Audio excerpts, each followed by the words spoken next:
Welcome back to the channel, folks. You already know what it is. We're talking Amad. Amad Diallo. He deserves some respect. Now, I'm not someone who's been sleeping, but you may have been someone who's been sleeping. And I think that he should be a very key component to Ruben Amorim's team when he gets set in stone. Let's talk about it. You already know what it is, man. This is the Pitch Side Report. We talk about soccer, football, the beautiful game that we all love. Of course, my team that I like, I've always watched, Manchester United. Of course, tons of people watch. But we're going to talk about Amad Diallo, okay? He's been slept on, okay? He's been slept on for quite some time at this point, okay? And the guy's class. The guy's top class.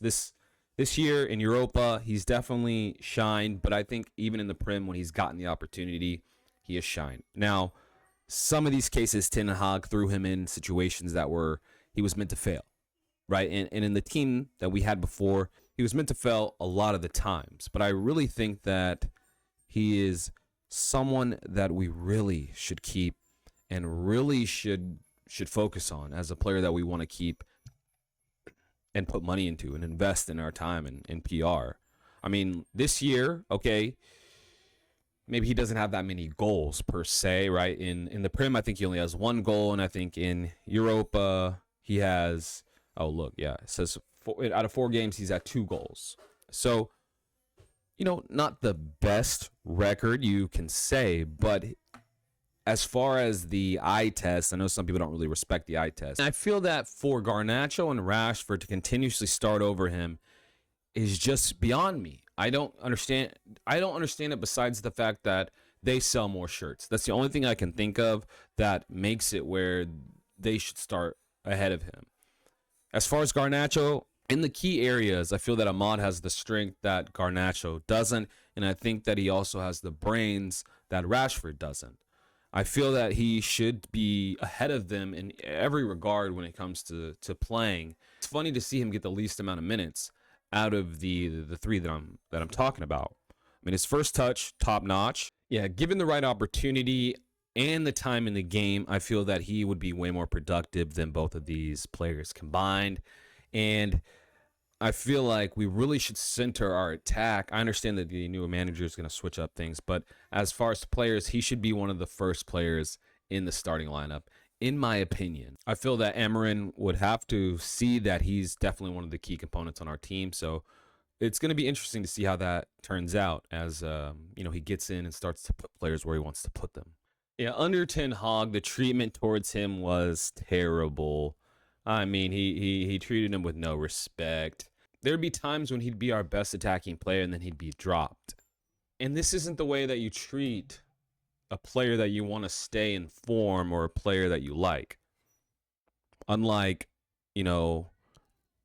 look, like I've had many quarrels against Bruno. I can give him another opportunity because maybe Ten Hag was telling him a certain way to play. But he kept playing him even though he was just terrible at some points. Kept playing Garnacho even though he was terrible at some points. But Amad, if he played bad, you knew he was getting dropped, and then when he played good, he'd be dropped. So that was hard to see. And then you can't forget he's also a left-footed player, so you don't really get many of them. So when you get one that's actually good on the ball, smart player, I mean, like, I'm not going to get mad at someone who always tries to make something happen that seems like a decent decision. And I feel like that's at least what Amad's doing. He doesn't seem like he's just erratically playing ever. He seems like he's always in control, knows what he's trying to do, and then of course some things they just don't come off. So definitely think he's a talented player. At this point, I don't see how he's not a part of the team. You know what I mean? I really don't. I think he's solid. I like watching him play. I like his style as well, especially as far as the future when kids see players. This is a type of player you can be like and make it, right? You don't have to be this robotic player. So, yeah, man, I that's all I really wanted to do. I just wanted to kind of focus this one on Amad. I feel like he's been slept on. I feel like people should really get onto him more as far as, giving him credit, backing him, being a player that we want to keep at Manchester United.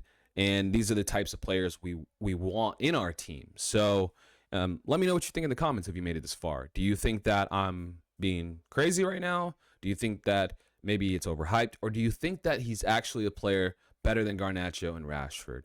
And I know that this is a tough opinion to go against, but it is what it is. You know what I mean? We can't fall in love with these guys. We just want the best of the best so we can be the best of the best and start winning some stuff again. It's already great that we got Ten Hag out, so that's the start of it. We got a great coach coming in. We saw how they played against City as far as tactically set up, and we've got better players than Sporting has. Now, do we have players that can work in that formation? Most likely. Will they run as much?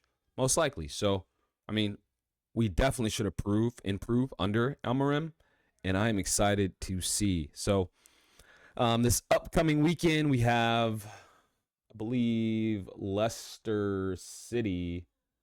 Oh, yeah, I thought this one was funny. Amad Diallo has the same number of goals as Starboy Phil Foden in 700 less minutes than this season. But, I mean, it's not about goals, man. It's not about goals, man. It's about the play style, how much they dictate the game, the influence they have. So, yeah, this Sunday, Manchester United goes against Leicester City. Of course, we should definitely win this game. The odds are highly in our favor now. And it's exciting, again, to be a Manchester United fan. If you made it this far, man, I really appreciate you watching, all right? If you're feeling the vibe, subscribe. Again, this is the Pitch Side Report. We talk about soccer, football, the beautiful game that we all love. And I will see you guys in the next video. All right, later.